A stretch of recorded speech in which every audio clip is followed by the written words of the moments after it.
G'day everybody. Thanks for being here and tuning in. Thanks to Parda for having us. Okay, let me just check if I've got control, which I believe I do. Okay, cool. So I'm Ali from Tourism Australia, and I just wanted to say a big cheers to all of you. If you don't have a drink right now, go and get one. That's totally fine. It wouldn't be a Parda quiz without a drink. So get up and shake it off a little bit. We've got a few Aussie suppliers now. So we're going to take you on a bit of a journey down under. So like I said, a bit of a journey. So I'm going to actually show you a few of my own pics from recent familiars out to Australia, as well as some of my agent photos as well. So if you've been on a familiar with me recently, these might be some of your photos. I love these hero images. I mean, who doesn't like a bit of Kylie and Chris Hemsworth? But I thought, you know, with such incredible scenery, you don't have to be a photographer to capture how epic the country is. So I thought I'd prove that to you guys today. Okay, so first of all, I'm just going to show you, you know, some of the things that you can experience in pretty much any itinerary down to Australia. Firstly, obviously, there's our wildlife. So there's a few of my photos there to kick things off. So there obviously are things like that are just unique to Australia. So over 80% of Aussie wildlife can't be found anywhere else in the world. So they're your quokkas, your kangaroos, your koalas, your platypus, your wombats, your crocodiles, you name it. So loads and loads of unique and wonderful wildlife. Oh, hang on. Of course, our coastal region. So we've got miles and miles of beaches, as well as our islands and our reefs, and also not many people. So it's not unusual to be the only person on the beach down in Oz as well. That pic is taken actually where I'm from, up in North Queensland. And of course, there's food and wine. So, I mean, everybody chats about how incredible their food and wine is, but in Australia, it's all about just fresh local produce, our seafood and our wines. We've got 65 wine regions around the country producing top quality wine. And then there's Aboriginal culture. So the Indigenous culture of Australia is actually the oldest continuing culture in the world. And it is a really special experience that can be experienced all across the country in all different ways. And we strongly recommend trying to do some kind of Indigenous experience while your customers are down there, just to really connect to country and understand the meaning of the landscapes from the Aboriginal people. And of course, friendly locals. So this picture was taken from one of our fam trips last year. That's the beautiful Chris Hemsworth in Byron Bay. And I just want to highlight, because the friendly and welcoming attitude of Aussies is a real, I guess, defining feature of Australia. So it's that kind of relaxed, laid-back lifestyle. And what we say is 25 million people in Australia, which is 25 million mates waiting to say g'day when you get down there.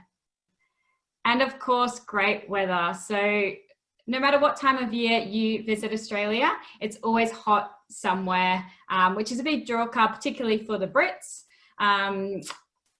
Yeah, so even in the winter, it's fairly mild, and we've got 2 different climate zones as well. So it's yeah, beautiful weather no matter what time of year you're going down there. And those drinks look delicious right there. All right, so where are we going today? So I'm going to start off in Sydney. So we're going to fly into New South Wales, and then we're going to head over to Canberra for a night, and then to the Red Centre in Northern Territory, and then to Queensland, so up to North Queensland in Cairns. So we're looking at about 16-day itinerary. So how are we going to get there? So first off, you're looking at 22-hour flight, including stopover to get to the east coast of Australia. Yeah, so it is long haul. If any of your customers are a bit concerned about flying long haul, there is some really great stopover options to break up the journey as well. But we do have, provided all airlines pick up their regular schedules after everything going on. Several different airlines that fly down and multiple different departures along the way, per day. And all the destinations that you hear from today, particularly in that Pacific Asia region, are really great stopover options as well to break up that journey if you wanted to create kind of a holiday within a holiday on the way to Australia as well. All right, so to start things off, we're flying into Sydney. So this is our oldest and our largest city. It's really well known for its recognizable icons, so like Sydney Harbour Bridge or the Sydney Opera House, as you can see here. So it's a real cosmopolitan city, but as well as kind of paired with that laid back lifestyle. So you've got 70 beaches within the city limits as well in Sydney. So we're spending the first 1 to 6 days in Sydney, a few days in the city centre, and then we can explore some of the regions. So some of these might include Hunter Valley, which is a wine region just north of Sydney, 2.5 hours. Again, these are my pictures, so I apologise for the quality of them, but just shows how incredible it looks. And then there's, of course, Bondi Beach, which is such an icon of Sydney as well. You can do the coastal walk, learn to surf, or just check out the lifeguards on the beach. The beautiful Blue Mountains, it's only 1.5 hours from Sydney as well. And it's just stunning scenery, wildlife spotting, you know, and walking trails in the national park. And of course, just checking out the harbour from the water. So in Circular Quay, or getting the boat over to Taronga Zoo or Manly Beach in the northern beaches as well. All right, then we're gonna head over to Australian Capital Territory, which is actually, Canberra is actually the capital of Australia, and it's only 3.5 hours from Sydney. So we're going to spend a night in Canberra, and it's actually not a lot of people know a lot about Canberra, but it's a real planned modern city. So it's actually quite an educated population, and it's one of the youngest in Australia. So they've got an average age of 34. So it's a real buzzing and innovative kind of, and it's about innovation and development really in Canberra, but it's a great place to really get a snapshot of Australia's past, present and future. We've got some real significant national buildings there. So, you know, like Australian Parliament House, the National Museum of Australia, the National Gallery, War Memorial, Australian Royal Mint. So all real significant icons, I guess, in Canberra. So, and there we are doing a Segway ride, which is a great way to explore the city, because all icons are about 5 to 10 minutes from each other as well.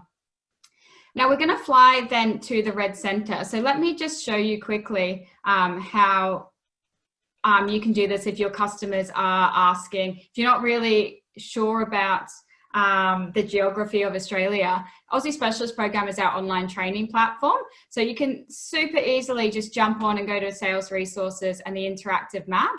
And then you can just select the flying times, say where you want to go from. So we're going from Sydney today, and then select where you're going to. And as you can see there, it comes up with the flying times, super easy. And then you can click on also like any of the cities, and it comes with up with the key highlights and recommended itineraries. So that's a super handy tool for you to recommend some itineraries to your clients. All right, and then there's the iconic Red Centre. So you can fly either into Alice Springs or into Uluru. And Uluru is that big red rock in the centre there, it's just a really great way to, a great place, sorry, to immerse yourself in Aboriginal culture. And you can experience it again in different ways. So whether you drive a Harley Davidson around it, take a Segway to do a walking tour with an Aboriginal elder, or just watch the sunset as the sun rises. Sorry, watch the sunset or the sunrise out there. But there's a few other trips you can do. There's things like the Sound of Silence dinner, where you just have incredible stargazing and incredible food at the same time. Field of Light is an art installation around the base of Uluru, Katajusa, and also Kings Canyon as well. So we're spending a few days in the Red Centre and really taking in the Australian outback. And then we're going to fly up to North Queensland, where the Great Barrier Reef and the Daintree Rainforest are. So as you can, so days 12 to 16, so in the Great Barrier Reef and the rainforest. Super proud of this picture because I'm pretty sure that's the same turtle. I think I saw him and then the marketing guy saw him at the same time. So as you can see, it's just as beautiful in real life. And these pictures as well, like, so in the top left, those Great Barrier Reef photos, as you can see, like what you see in the front of the brochure is just what it looks like. So you can go snorkeling or diving or do a reef trip out to Great Barrier Reef. It's definitely one of those experiences that everybody has to do at least once in their life, but I mean, multiple times, why not? It is one of the 7 wonders of the world. And then Cairns is a great place to kind of base yourself to do reef trips and rainforest as well. It's a real outdoors culture. They've got a Esplanade Lagoon and cafe culture there. And Cape Tribulation is where the rainforest meets the reef. So it's the only place in the world where 2 World Heritage listed sites actually meet. So the rainforest comes all the way down to the beach and meets the reef. It's about 5 hours north of Cairns, so a great one for walking trails and horse riding and kayaking. And then there's the Daintree Rainforest. So you can do the sky rail over the canopy or visit Kuranda, the village in the rainforest as well. So that's a rough little itinerary, great for first timers or even second timers going out there. I just wanted to highlight some regions. Let me just show you on our program where you can find it. Again, it's in sales resources and then itineraries. And then you can just filter it down by duration, experiences, as well as, can't read what that says, locations as well. So again, yeah, all the resources are on there to help you guys. And you can save them as your favorites as well, which is super easy when we get back to traveling. All right, I'm actually back next week as well. So if you do join next week, I'm going to do another itinerary where we're going to look at Western Australia, South Australia, Victoria and Tasmania. But in a couple moments, you guys are going to hear from Western Australia and South Australia. So they're going to give you a little taste of these 2 regions in just a moment. And then next week, if you do tune back in, I will show you how to put that together in a bit of a larger itinerary in Australia as well. Also, if you're not an Aussie specialist yet, if you register and qualify by 30th of June, we're giving away a load of Amazon gift vouchers, and we've also got some entertainment packs to give away as well. I should have written that on there, but we've got some Australian puzzles and card games, all to give you entertained while you're in isolation. So if you sign up before the end of June, then you can win some of those. I think that is me done. Okay, I'll ask some questions now. Okay, how long does it take to drive from Sydney to Canberra? I'll just go through them. What is the website of Tourism Australia's online training platform? Is it aussiespecialist.com, downunder.com, likealocal.com or qualified.com? True or false, due to Australia being in the southern hemisphere, all the stars in their constellations appear upside down compared to seeing them in the UK. True or false?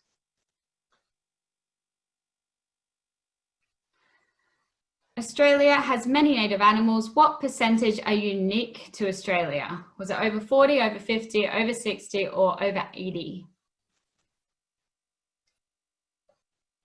And final question was, what is the name of the place where 2 World Heritage listed sites meet? The Daintree Rainforest meets the Great Barrier Reef. Was it Cairns, Cape Tribulation, Kuranda, or the Blue Mountains?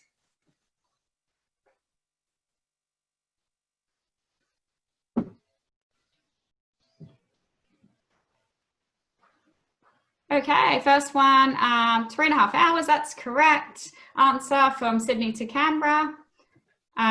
The website is aussiespecialist.com. Good job, everybody. This question is actually true. So the constellations do appear upside down in Australia compared to seeing them in the UK. Fun fact. And Australia has many native animals. Yeah, it's over 80%. So good work, guys. And the place where the two World Heritage listed sites meet is Cape Tribulation. So good job there as well. Thanks so much, guys. There's my contact details there if you need.